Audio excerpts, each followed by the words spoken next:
गगन GS study point पर आप सभी का स्वागत है। हम लोग सॉल्व कर रहे हैं दोस्तों यूपी ट्रिपल एससी पेट 2023 के लिए जीएस का प्रैक्टिस सेट। और आज की क्लास में हम लोग सॉल्व करेंगे जीएस का प्रैक्टिस सेट नंबर 6। तो क्लास शुरू करने से पहले आप सभी भाइयों से एक रिक्वेस्ट है कि प्लीज़ आप लोग गगन जीएस स्टडी पॉइंट को लाइक कीजिए, शेयर कीजिए, सब्सक्राइब कीजिए और सेशन को पूरा देखिएगा। तो चलिए शुरू करते हैं दोस्तों आज की क्लास।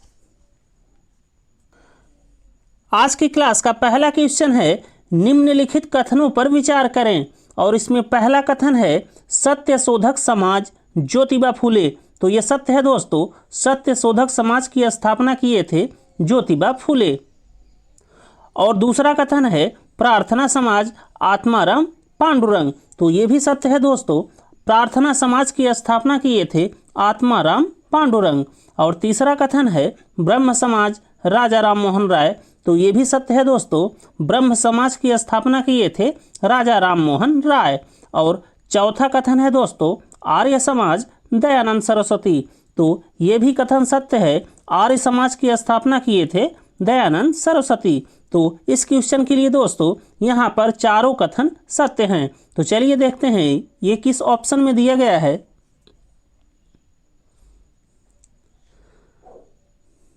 तो यहाँ पर सही ऑप्शन हो जाएगा दोस्तों ऑप्शन नंबर सी, जो कि है 1, 2, 3 और 4।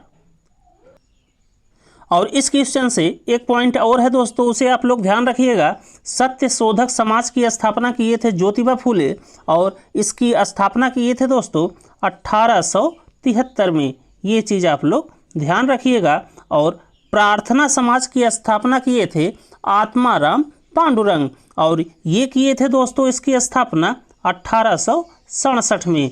और तीसरा है ब्रह्म समाज, जिसकी स्थापना किए थे राजा राम मोहन राय और ये किए थे दोस्तों इसकी स्थापना 1828 में। और चौथा है आर्य समाज, जिसकी स्थापना किए थे दयानंद सरस्वती जी और ये किए थे इसकी स्थापना 1875 में। और इसी क्रम में आप लोग ध्यान रखिएगा दोस्तों रामकृष्ण मिशन, जिसे शॉर्ट में आरके मिशन भी कहते हैं, इसकी स्थापना किए थे स्वामी विवेकानंद जी और ये किए थे इसकी स्थापना 1897 में। इतना चीज़ें आप लोग यहाँ से ध्यान रखिएगा।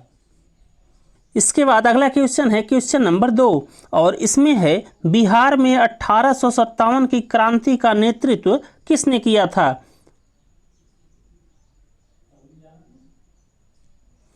और इसके ऑप्शन हैं नाना साहब, तात्या टोपे, कुंवर सिंह या देवी सिंह। तो इस क्वेश्चन का राइट आंसर हो गया दोस्तों ऑप्शन नंबर सी, जो कि है कुंवर सिंह।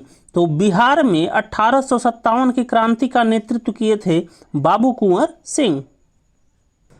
इसके बाद अगला क्वेश्चन है क्वेश्चन नंबर 3 और इसमें है भारतीय राष्ट्रीय कांग्रेस का पहला अधिवेशन कहाँ हुआ था। और इसके ऑप्शन हैं कलकत्ता, बॉम्बे, मद्रास या गुजरात। तो इस क्वेश्चन का राइट आंसर हो गया दोस्तों ऑप्शन नंबर बी, जो कि है बॉम्बे। तो ये चीज़ आप लोग ध्यान रखिएगा कि भारतीय राष्ट्रीय कांग्रेस का पहला अधिवेशन हुआ था बॉम्बे में। और भारतीय राष्ट्रीय कांग्रेस का स्थापना हुई थी दोस्तों 28 दिसंबर 1885 में।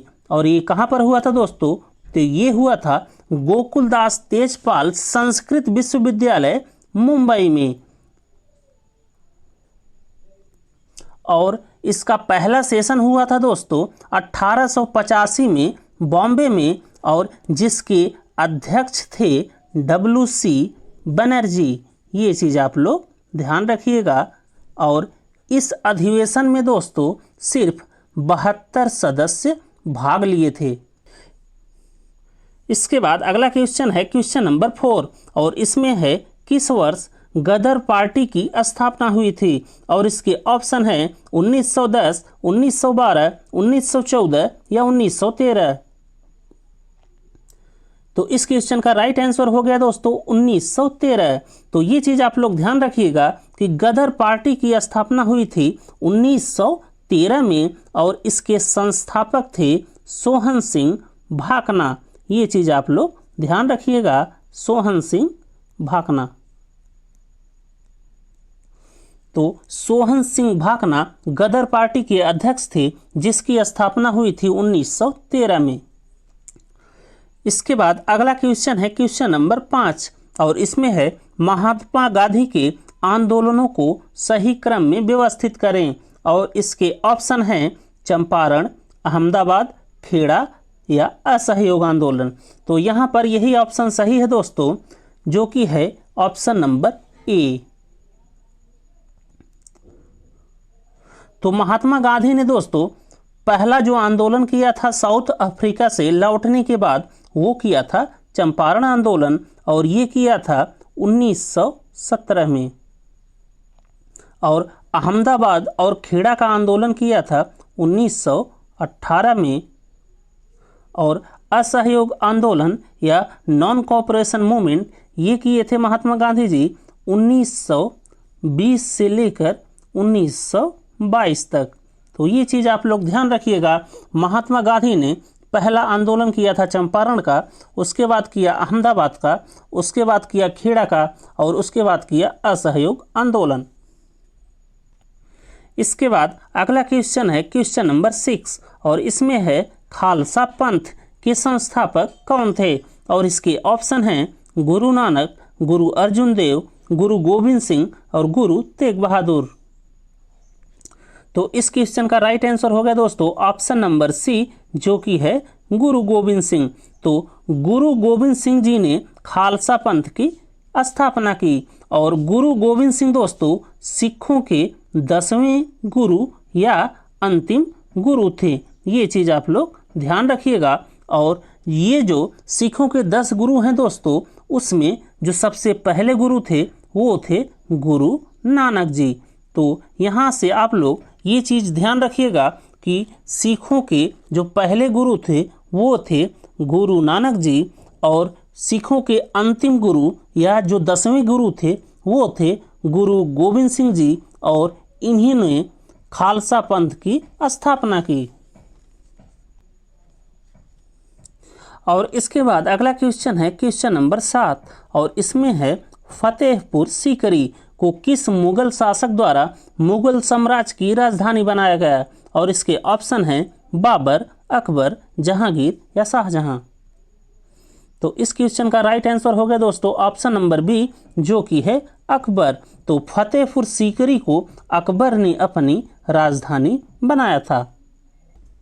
और इसके बाद अगला क्वेश्चन है दोस्तों क्वेश्चन नंबर 8, और इसमें है निम्नलिखित में किस शासक ने जीतल नामक ताबे का सिक्का जारी किया। और इसके ऑप्शन हैं फिरोज शाह तुगलक, बलबन, इल्तुतमिश या अलाउद्दीन खिलजी। तो इस क्वेश्चन का राइट आंसर हो गया दोस्तों ऑप्शन नंबर सी, जो कि है इल्तुतमिश। तो ये चीज़ आप लोग ध्यान रखिएगा कि इल्तुतमिश ने तांबे का सिक्का जारी किया, जिसे कहा जाता है जीतल। और इल्तुतमिश ने दोस्तों 2 सिक्के जारी किए थे, एक तो किया तांबे का जिसे कहा गया जीतल, और एक जारी किया चांदी का जिसे कहा गया टंका। तो तांबे का सिक्का जिसे जीतल कहा गया और चांदी का सिक्का जिसे टंका कहा गया, उसे जारी किया था इल्तुतमिश ने, जो कि था गुलाम वंश का। और इल्तुतमिश दोस्तों दिल्ली सल्तनत में गुलाम वंश का शासक था 1211 से लेकर 1236 तक, और इसकी राजधानी थी दोस्तों दिल्ली। ये चीज़ आप लोग यहाँ से ध्यान रखिएगा कि इल्तुतमिश जो कि गुलाम वंश का राजा था, और ये शासन किया दोस्तों 1211 से लेकर 1236 तक, और इसकी राजधानी थी दिल्ली। और इन्होंने 2 सिक्के जारी किए, जो कि थे जीतल और टंका, जिसमें जीतल था तांबे का और टंका था चांदी का। और इसके बाद अगला क्वेश्चन है क्वेश्चन नंबर 9, और इसमें है मराठा साम्राज्य में सरदेशमुखी क्या था। और इसके ऑप्शन हैं शिवाजी का उपनाम, पेशवा के समकक्ष पद, एक प्रकार का कर या उपाधि। तो इस क्वेश्चन का राइट आंसर है दोस्तों ऑप्शन नंबर सी, जो कि है एक प्रकार का कर या टैक्स। तो सरदेशमुखी दोस्तों मराठा साम्राज्य में एक प्रकार का टैक्स या कर होता था। इसके बाद अगला क्वेश्चन है क्वेश्चन नंबर 10 और इसमें है पहले बौद्ध परिषद का आयोजन कहाँ हुआ था, और इसके ऑप्शन हैं प्रयागराज, राजगृह, पाटलिपुत्र या कश्मीर। तो इस क्वेश्चन का राइट आंसर है दोस्तों ऑप्शन नंबर बी, जो कि है राजगृह। तो पहले बौद्ध परिषद का आयोजन हुआ था दोस्तों राजगृह में, और वहाँ पर बौद्ध परिषद के अध्यक्ष थे महाकश्यप, और उस समय भारत के राजा थे अजातशत्रु।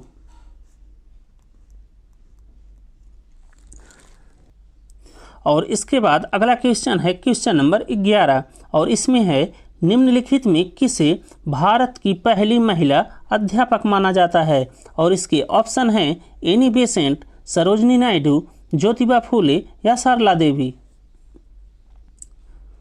तो इस क्वेश्चन का राइट आंसर हो गया दोस्तों ऑप्शन नंबर सी, जो कि है ज्योतिबा फूले। तो ज्योतिबा फूले को भारत की पहली महिला अध्यापक माना जाता है, और ज्योतिबा फूले जी दोस्तों सबसे पहली बार महिला स्कूल खोली थी 1848 में पुणे में। ये चीज़ आप लोग ध्यान रखिएगा।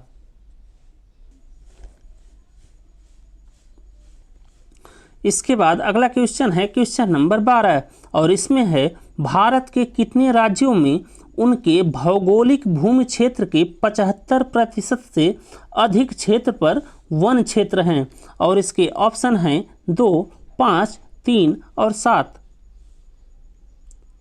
तो इस क्वेश्चन का राइट आंसर हो गया दोस्तों ऑप्शन नंबर सी, जो कि है 3। तो यहाँ पर आप लोग एक चीज़ ध्यान रखिएगा कि भारत के 3 राज्य ऐसे हैं जहाँ पर 75% से अधिक भौगोलिक भूमि क्षेत्र में वन पाए जाते हैं, और वो राज्य हैं दोस्तों अरुणाचल प्रदेश, मणिपुर और नागालैंड।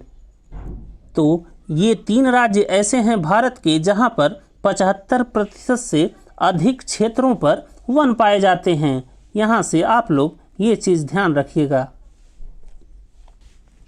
और इसके बाद अगला क्वेश्चन है क्वेश्चन नंबर 13 और इसमें है निम्नलिखित में किन 2 स्थानों को बनिहाल दर्रा जोड़ता है, और इसके ऑप्शन हैं लद्दाख और जम्मू, जम्मू और श्रीनगर, कश्मीर और तिब्बत, कश्मीर और लद्दाख।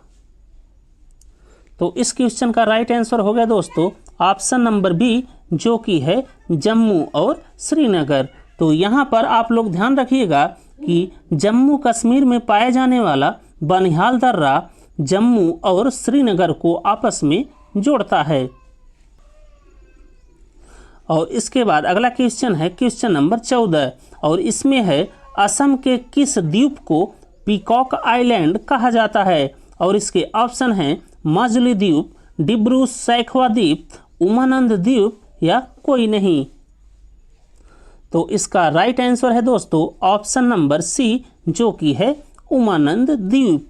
तो उमानंद द्वीप को जो कि पाया जाता है असम में, और ये है दोस्तों ब्रह्मपुत्र नदी पर, इसे पीकॉक आइलैंड भी कहा जाता है। ये चीज़ आप लोग ध्यान रखिएगा। इसके बाद अगला क्वेश्चन है दोस्तों क्वेश्चन नंबर 15 और इसमें है निम्नलिखित में से कौन मेघालय पठार का हिस्सा नहीं है, और इसके ऑप्शन हैं गारो पहाड़ियाँ, खासी पहाड़ियाँ, जैंतिया पहाड़ियाँ या भूवन पहाड़ियाँ।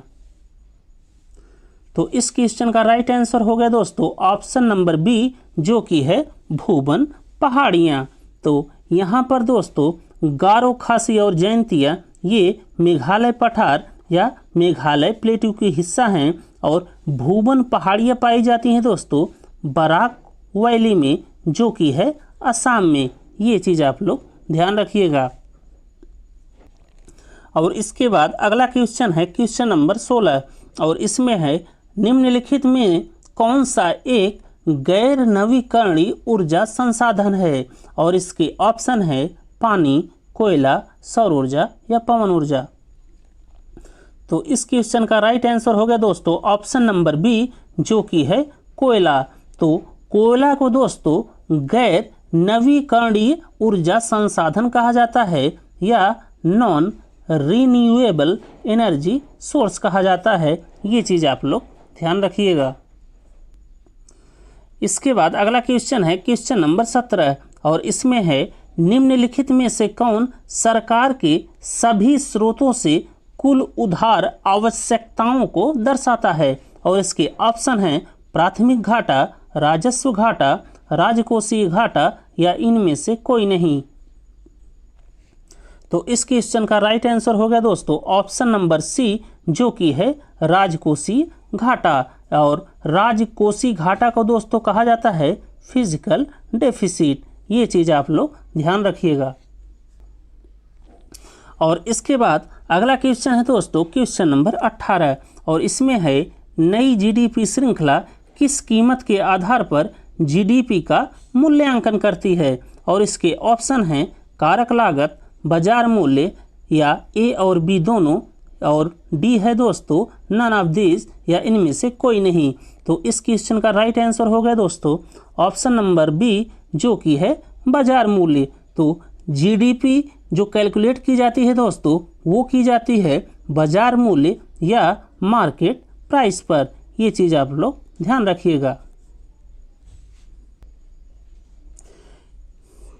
इसके बाद अगला क्वेश्चन है दोस्तों क्वेश्चन नंबर 19 और इसमें है भारत में किस राज्य का सकल राज्य घरेलू उत्पाद जीएसडीपी सबसे अधिक है। और इसके ऑप्शन हैं केरल, महाराष्ट्र, कर्नाटक या उत्तर प्रदेश।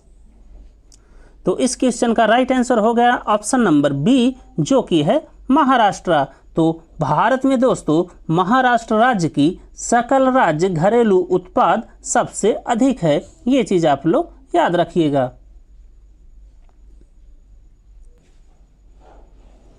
इसके बाद अगला क्वेश्चन है दोस्तों क्वेश्चन नंबर 20 और इसमें है नीति आयोग का गठन कब हुआ था। और इसके ऑप्शन हैं 25 जनवरी 2016, 1 जनवरी 2015, 1 जनवरी 2014 या 18 जुलाई 2017। तो इस क्वेश्चन का राइट आंसर है दोस्तों ऑप्शन नंबर बी, जो कि है 1 जनवरी 2015। तो नीति आयोग का गठन हुआ था दोस्तों 1 जनवरी 2015 में। और नीति आयोग के वर्तमान अध्यक्ष हैं नरेंद्र मोदी जी। इसके बाद अगला क्वेश्चन है क्वेश्चन नंबर 21 और इसमें है देश का सबसे बड़ा रेशम उत्पादक राज्य कौन सा है। और इसके ऑप्शन हैं असम, कर्नाटक, उड़ीसा या तमिलनाडु। तो इस क्वेश्चन का राइट आंसर हो गया दोस्तों ऑप्शन नंबर सी, जो कि है उड़ीसा। तो यहाँ पर आप लोग एक चीज़ ध्यान रखिएगा कि देश का सबसे बड़ा रेशम उत्पादक राज्य है उड़ीसा। इसके बाद अगला क्वेश्चन है क्वेश्चन नंबर 22 और इसमें है निम्नलिखित में से किसे भारतीय कपड़ा उद्योग या इंडियन टेक्सटाइल इंडस्ट्री का स्वर्णिम रेशा या गोल्डन फाइबर कहा जाता है। और इसके ऑप्शन है कपास, जूट, रेशम या ये सभी। तो इस क्वेश्चन का राइट आंसर हो गया दोस्तों ऑप्शन नंबर बी, जो कि है जूट। तो भारतीय कपड़ा उद्योग का स्वर्णिम रेशा कहा जाता है जूट को।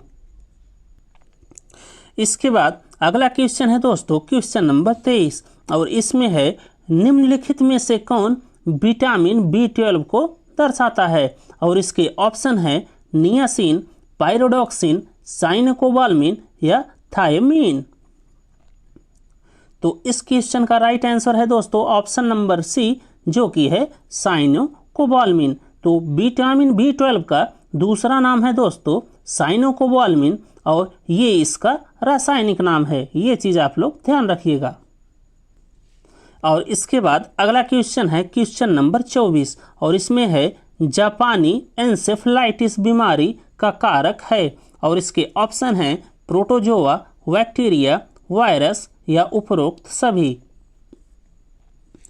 तो इस क्वेश्चन का राइट आंसर हो गया दोस्तों ऑप्शन नंबर सी, जो कि है वायरस। तो जापानी एन्सेफेलाइटिस बीमारी होती है दोस्तों मच्छरों के काटने से, और ये है वायरस से संबंधित बीमारी।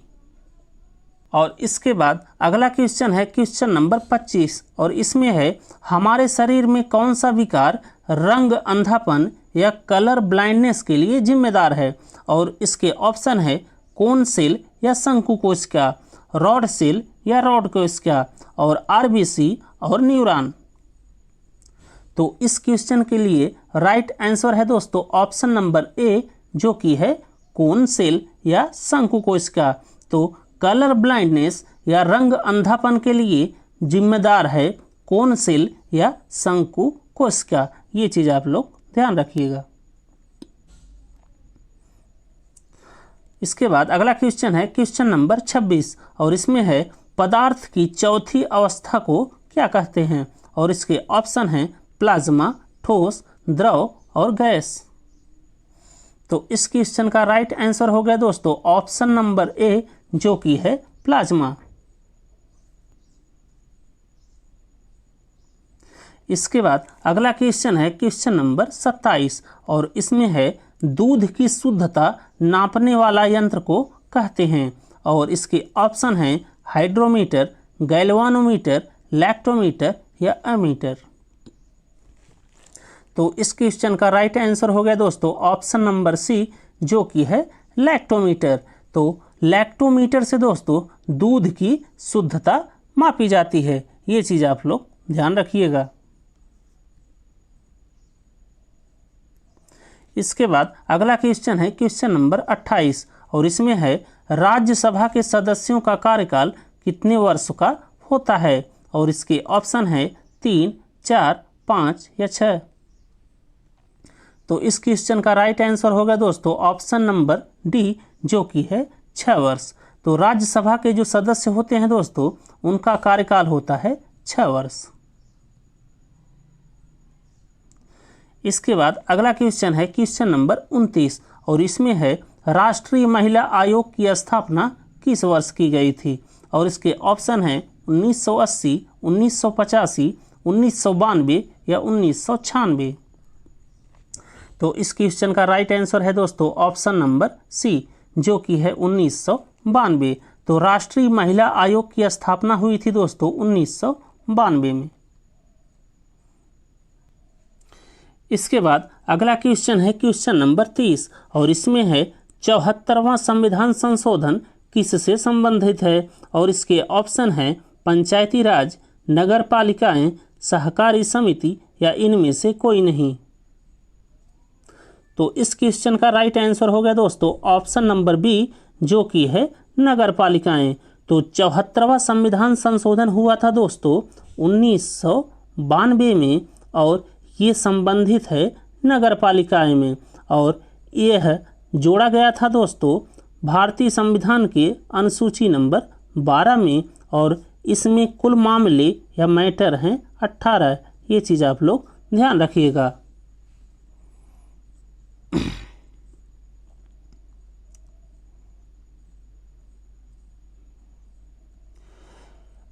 इसके बाद अगला क्वेश्चन है क्वेश्चन नंबर 31, और इसमें है भारतीय संविधान के किस अनुसूची में संघ और राज्यों के बीच अधिकारों एवं कार्यों के आवंटन से संबंधित सूची दी गई है। और इसके ऑप्शन है 7वीं, 8वीं, 9वीं या 10वीं। तो इस क्वेश्चन का राइट आंसर हो गया दोस्तों ऑप्शन नंबर ए, जो कि है 7वीं। तो यहाँ पर आप लोग ये चीज़ ध्यान रखिएगा कि भारतीय संविधान में जो 7वीं अनुसूची दी गई है वो है संघ और राज्यों के बीच अधिकारों एवं कार्यों के आवंटन से संबंधित है। इसके बाद अगला क्वेश्चन है दोस्तों क्वेश्चन नंबर 32, और इसमें है विधान परिषद का सदस्य बनने के लिए व्यक्ति की न्यूनतम आयु कितने वर्ष होनी चाहिए। और इसके ऑप्शन हैं 20 वर्ष, 25 वर्ष, 30 वर्ष या 35 वर्ष। तो इस क्वेश्चन का राइट आंसर हो गया दोस्तों ऑप्शन नंबर सी, जो कि है 30 वर्ष। तो यहाँ पर आप लोग ध्यान रखिएगा कि विधान परिषद का सदस्य बनने के लिए व्यक्ति की न्यूनतम आयु होनी चाहिए 30 वर्ष, और विधानसभा का सदस्य बनने के लिए व्यक्ति की न्यूनतम आयु होनी चाहिए 25 वर्ष। इसके बाद अगला क्वेश्चन है क्वेश्चन नंबर 33 और इसमें है संविधान के किस अनुच्छेद के तहत राष्ट्रपति सर्वोच्च न्यायालय से सार्वजनिक महत्व के किसी मामले पर सुझाव मांग सकता है। और इसके ऑप्शन हैं अनुच्छेद 112, अनुच्छेद 140, अनुच्छेद 143 और अनुच्छेद 150।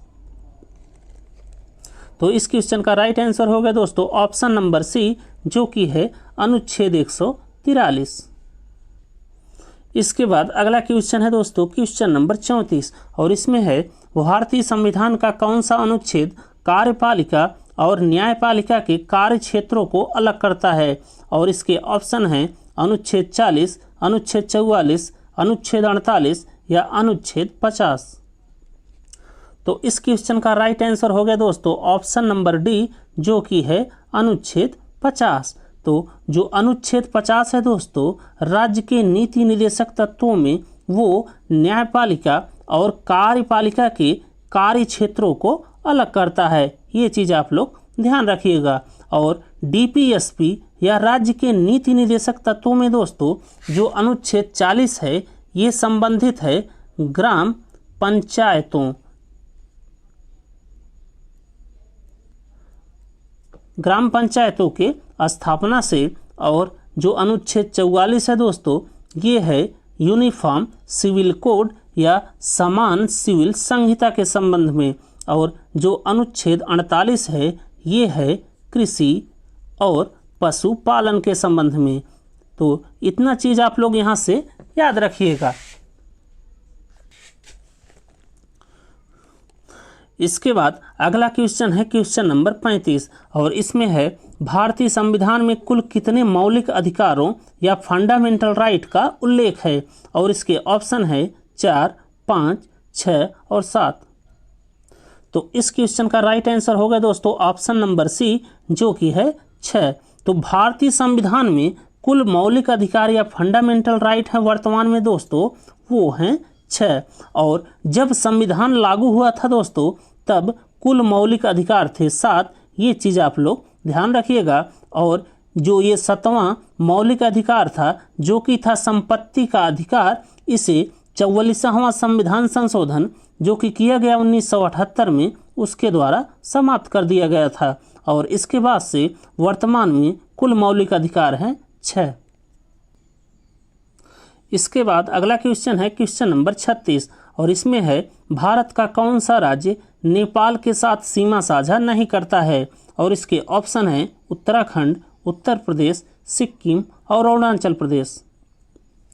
तो इस क्वेश्चन का राइट आंसर हो गया दोस्तों ऑप्शन नंबर डी, जो कि है अरुणाचल प्रदेश। तो उत्तराखंड, उत्तर प्रदेश और सिक्किम ये तीनों दोस्तों नेपाल के साथ सीमा साझा करते हैं, लेकिन अरुणाचल प्रदेश नेपाल के साथ सीमा साझा नहीं करता है।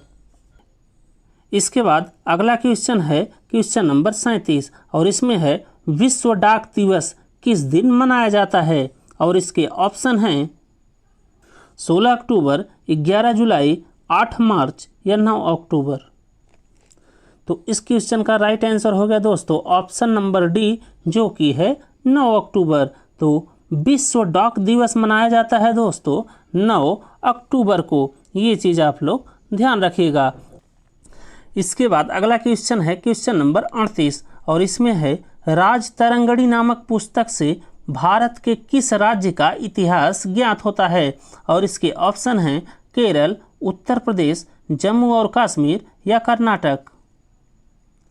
तो इस क्वेश्चन का राइट आंसर हो गया दोस्तों ऑप्शन नंबर सी, जो कि है जम्मू और कश्मीर। तो राजतरंगड़ी पुस्तक से दोस्तों जम्मू और कश्मीर राज्य की जानकारी प्राप्त होती है। और राजतरंगड़ी लिखे हैं दोस्तों कल्हण ने। ये चीज़ आप लोग ध्यान रखिएगा।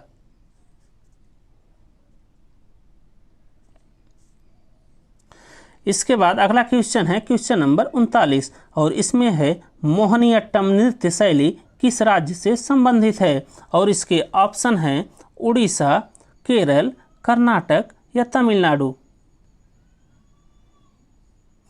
तो इस क्वेश्चन का राइट आंसर हो गया दोस्तों ऑप्शन नंबर बी, जो कि है केरल। तो मोहिनीअट्टम नृत्य शैली है दोस्तों केरल की।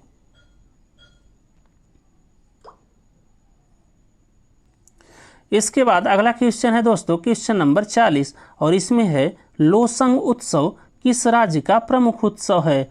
और इसके ऑप्शन हैं केरल, आंध्र प्रदेश, सिक्किम या उड़ीसा। तो इस क्वेश्चन का राइट आंसर होगा दोस्तों ऑप्शन नंबर सी, जो कि है सिक्किम। तो लोसंग उत्सव सिक्किम राज्य का प्रमुख उत्सव है, ये चीज़ आप लोग याद रखिएगा। तो बस दोस्तों इस प्रैक्टिस सेट में इतना ही। अगर आपको हमारा वीडियो पसंद आया हो तो प्लीज़ आप लोग गगन GS स्टडी पॉइंट को लाइक कीजिए, शेयर कीजिए, सब्सक्राइब कीजिए। Thank you. जय हिंद।